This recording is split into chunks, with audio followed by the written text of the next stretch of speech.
Vamos conversar um pouco com o José Roberto, estudioso de física e criador da teoria dos unifótons, para a gente entender um pouco sobre a teoria do tudo. José Roberto, o que é a teoria do tudo? É uma teoria que pode explicar tudo. Uma teoria que pode explicar tudo? Mas me dá um exemplo, então, uma comparação, para eu entender melhor. Suponha que tudo seja um jogo de cartas. Se você conhecer as cartas e as regras do jogo, você entende todas as jogadas. Você pode me dar outro exemplo? Suponha que tudo seja uma história. Se você conhecer os personagens e o comportamento deles, você entende todos os casos, todos os acontecimentos. Na natureza, o que poderia corresponder a essas cartas, esses personagens? Os unifótons, os constituintes últimos de tudo, os entes verdadeiramente elementares. De onde você tirou essa ideia de entes elementares? Eu, como toda criança, eu era uma criança muito curiosa.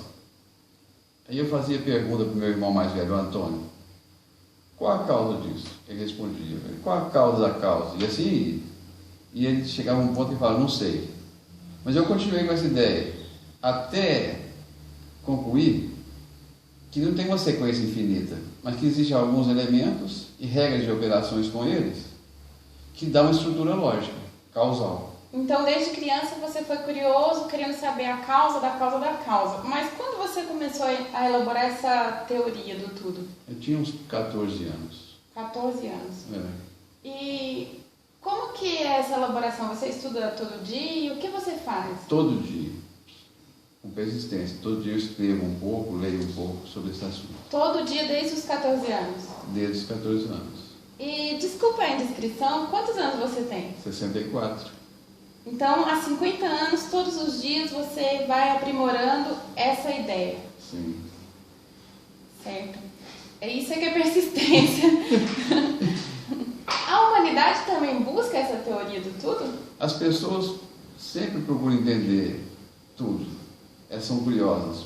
Tem que entender como é que funciona a máquina, analisar a máquina, quais as peças, como é que uma interage com a outra. Então, essa ideia de elementos para entender o todo, de análise, é da nossa natureza. Mas desde quando a humanidade busca a teoria do tudo?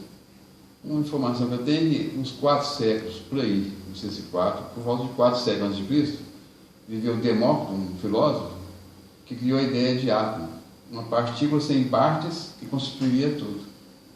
Demócrito que criou a ideia dos átomos da química? A ideia de átomo é dele, mas a química, com o processo científico, foi reelaborando esse conceito. Agora, o átomo da química atual é constituído de outras partículas. A química é uma teoria de tudo? Não é, porque o átomo é constituído por outras partículas. Então, por que a química é tão importante? Porque os átomos constituem quase todas as coisas que estão à nossa volta. E tem uma teoria que trata das partículas constituintes dos átomos? Tem uma teoria que cuida das partículas consideradas elementares, inclusive as dos átomos, que é a teoria quântica. E essas pesquisas são muito importantes. Muito importantes. É por isso que a humanidade gasta uma fortuna com os aceleradores de partículas, que são instrumentos usados para pesquisar sobre as partículas consideradas elementares. Eu já ouvi falar sobre pesquisas quânticas. A quântica é uma teoria de tudo? Não, porque essas partículas consideradas elementares são constituídas pelos unifótons.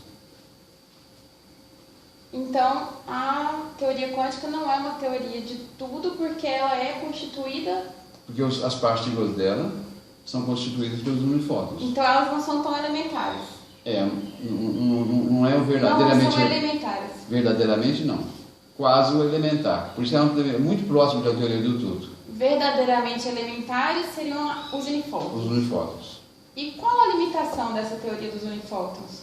Toda teoria não consegue explicar os seus princípios. Então a teoria dos unifótons também não consegue explicar os seus princípios. Mas você explica tudo com a teoria dos unifótons? Ela possibilita estudar tudo, entender tudo, explicar tudo. Só que é um trabalho muito grandioso, muito extenso. Eu já deduzi os princípios básicos das outras teorias e umas outras poucas coisas.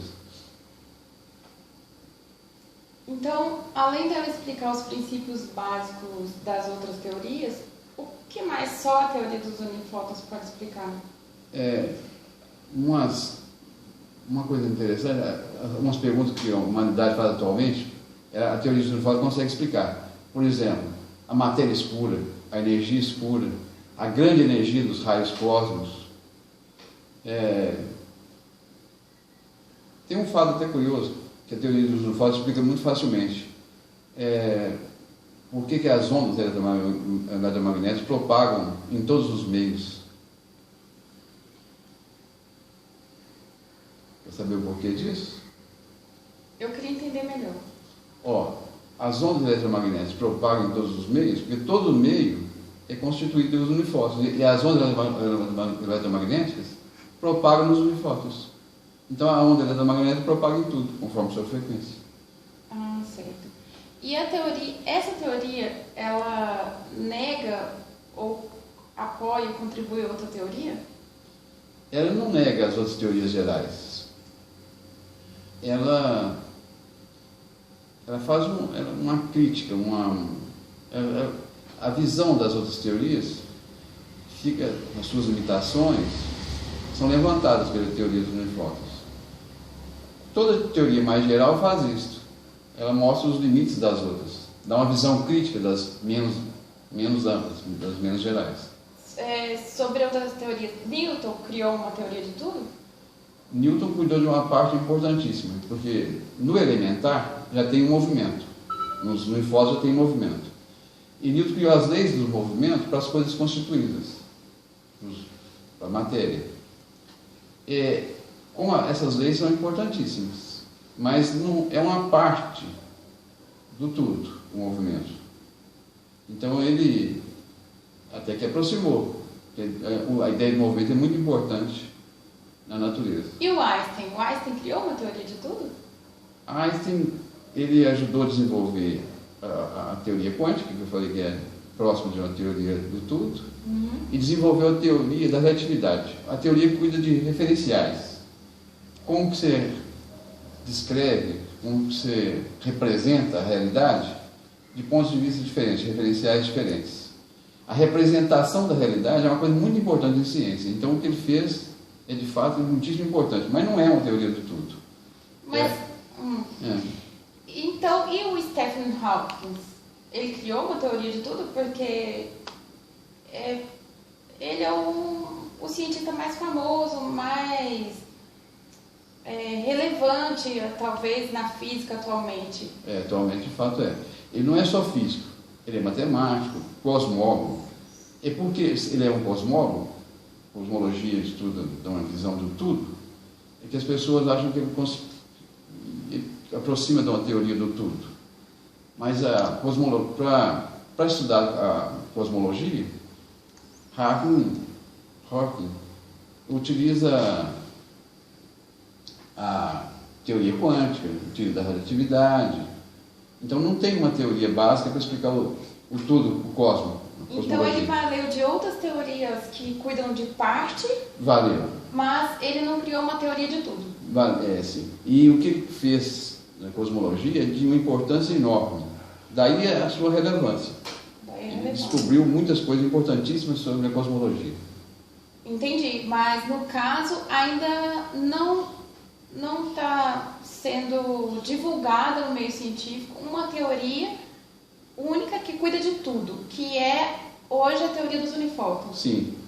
Entendo. Está um pouco divulgado. Eu tenho um endereço eletrônico onde você encontra a teoria dos unifótons. Você pode falar para a gente o endereço? www.unifotons.blogspot.com www.unifotons.blogspot.com. A gente espera a visita de vocês para poder conhecer e debater mais a teoria do tudo. Obrigado. Obrigada.